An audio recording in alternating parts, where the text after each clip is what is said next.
Do you want to get Apple TV on Fire Stick? Then you are at the right place. Here is how to get it. Welcome back to Silicophilic, your go-to source for tech tips and fixes. Method: get Apple TV on your Amazon Fire Stick. Here is a step-by-step guide to set up and watch Apple TV on your Amazon Fire Stick. Turn on your Fire Stick and navigate to the home screen. Select the magnifying glass icon to open the search bar. Type Apple TV in the search bar and select it from the list. Ensure you select the Apple TV app and not the regular YouTube app. Click on the download button or get option to install the app. Once the download and installation are complete, open the Apple TV app. You need to sign in with your Apple ID. If you do not have an account, you need to create an Apple ID.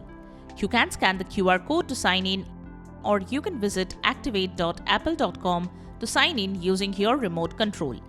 You can use your iPhone's camera app and point it to the QR code. Select that and open the link. Respond to the message you get on your iPhone. The process may need some time to complete. Follow as shown to finish the process. Once you finish the process of signing in, you should see the Apple TV app on your Fire Stick device. Now you can start watching the Apple TV app on your Fire Stick. And there you have it, the way to get Apple TV on Fire Stick. We hope the method have worked for you. If you found this video helpful, don't forget to give it a thumbs up and subscribe to our channel for more tech tips and troubleshooting guides. Leave a comment and help others know about the video. Thanks for watching, and we will see you in the next video.